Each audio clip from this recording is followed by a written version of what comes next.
안녕하십니까? 하나원 문학관 TV를 진행하는 손홍섭 시인입니다. 시청자와 문인 여러분, 오늘도 함께해 주셔서 감사합니다.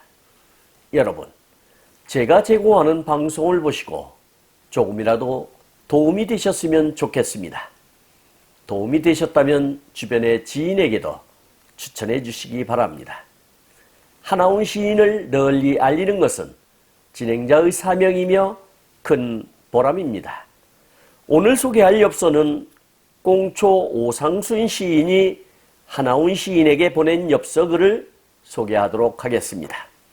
이 엽서는 하나원 온라인 문학관에서 입수한 자료를 근거로 방송하게 됨을 알려드립니다. 꽁초 오상순 시인이 하나원 시인에게 보낸 엽서글. 화홍유록, 을미소춘, 꽁초 오상순, 이렇게 아주 간단하게 엽서를 보낸 것을 볼 수 있습니다. 여기서 몇 가지 의문사항들을 살펴보도록 하겠습니다. 화홍유록이라고 하는 것은 버들은 푸르고 꽃은 붓다, 이런 뜻이 되겠는데요. 그 원문에는 유록, 화홍이 맞는 걸로 그렇게 돼 있는데, 아마 꽁초 선생께서는 당신의 특이성을 여기에서도 발휘해서 순서를 뒤바꿔 놓은 것이 아닌가 이렇게 느껴집니다. 이 글은 소동파의 글인데요. 파르라니 도단한 봄이 풍경 그대로 생동하는 진리를 보여주고 있는 데에 놀란 시인 소동파는 숨을 죽여 감탄했습니다. 버들은 푸르고 꽃은 붓다라고 당연한 사실에 감동하는 데에는 엄격한 수행이 필요한다 하겠습니다. 13세기 때에 일본의 도원 선사가 중국에서 선을 배우고 귀국했을 때 무엇을 배우고 왔느냐는 물음에 대답한 첫마디가 괴짜였습니다. 눈이 옆으로 나고 코가 세로로 달려있는 것을 진실로 알게 되었습니다. 그래서 빈손으로 돌아왔어요. 사람들은 이 말을 듣고 처음에는 웃었습니다. 눈은 옆으로, 코는 세로로 달려있다는 사실을 알게 되었노라는 언명 속에는 오직 한 번뿐인 이 인생의 엄숙함을 맛보니만이 느낄 수 있는 어떤 경지가 숨어 있습니다. 이 단순한 사실에 감사할 수 있게 되기까지 외국에서 10년이라는 세월을 수행해야 했다는 것을 두원선사도 절실히 느꼈을 것입니다. 그리고는 새삼스레 자신의 얼굴을 쓰다듬는 것이었습니다. 어느 시인도 이같이 노래했습니다. 눈과 코와 귀와 입이 갖춰진 얼굴을 내가 갖고 있음을 깨달았노라. 마지막에 깨달았노라는 구절이 헤아릴 수 없는 무게로 가슴속에 떨어져 내립니다. 이것은 도원선사가 수행한 10년의 무게입니다. 버들은 푸르고 꽃은 붓다. 버들도 꽃도 명명백백한 자신을 그대로 다 드러내고 있습니다. 그렇다고 꽃이나 버들이 애써 자기를 드러내고 있는 것은 아닙니다. 다만 있는 그대로일 뿐입니다. 이렇게 이야기를 할 수 있겠고요. 을미소춘이라는 말은 을미년은 1955년을 이르는 말이 될 것 같고요.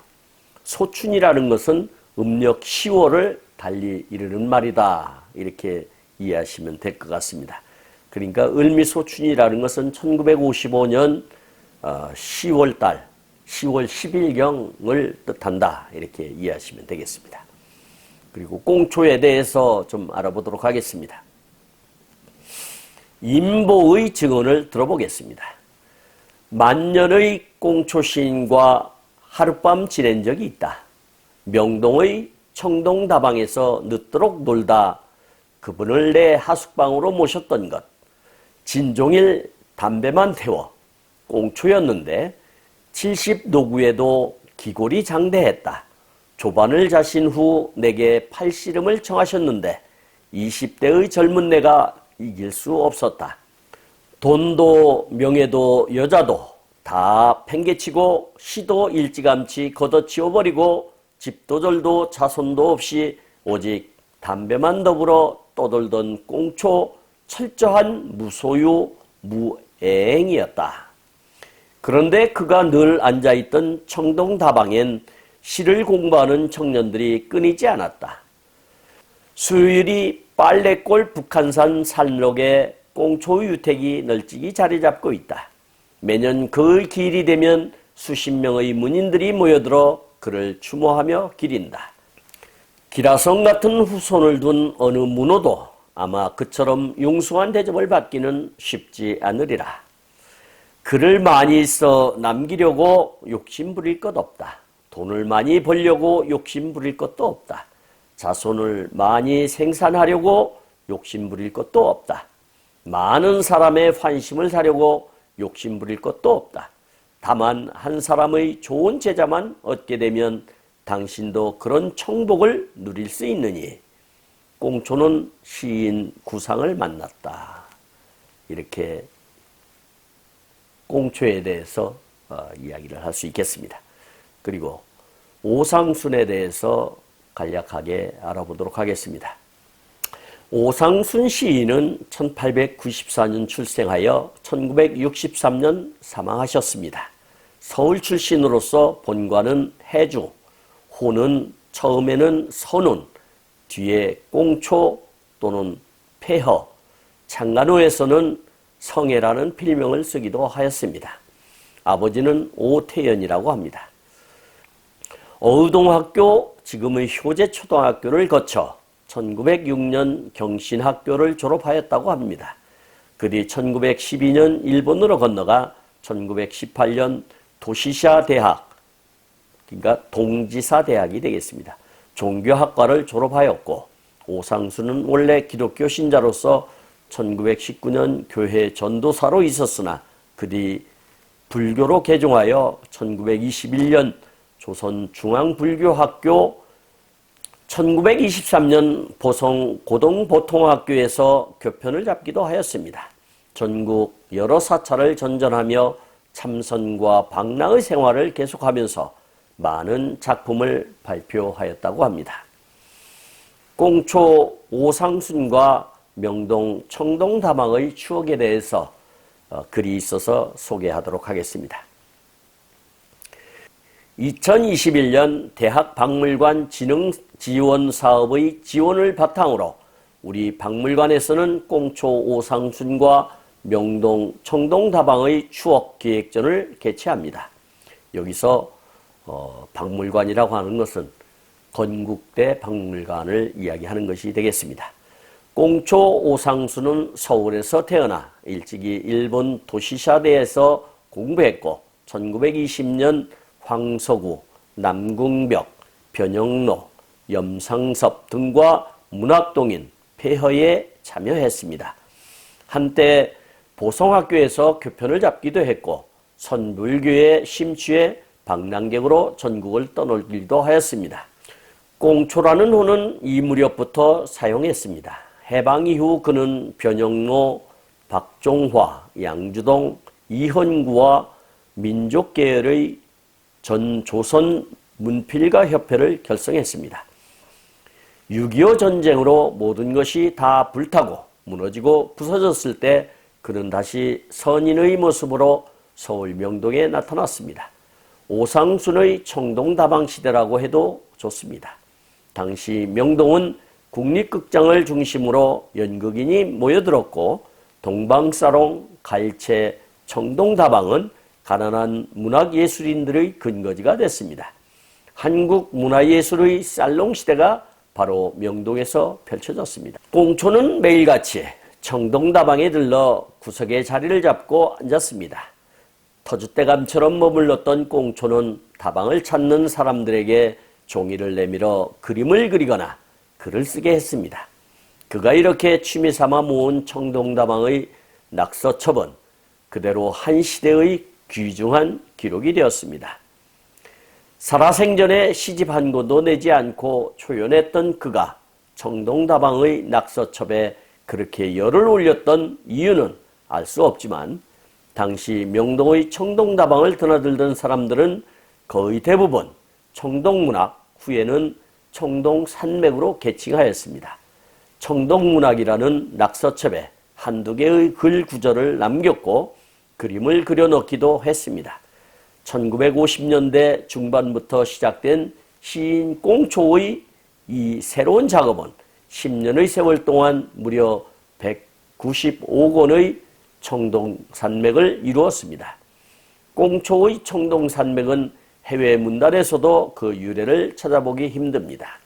분량도 방대하고 그 내용도 다채롭습니다. 금번 기획전시는 우리 박물관이 소장하고 있는 오상순의 유품과 청동문학 낙서첩을 공개합니다. 오상순과 청동문학의 진면목을 살펴볼 수 있는 계기가 될 것입니다. 전시기간은 2021년 9월 예정, 12월 말. 전시 장소는 건국대학교 박물관 2층 기획전시실. 전시 유물은 오상순 유품 및 청동문학 등 170여 점 이렇게 기록하고 있는데요.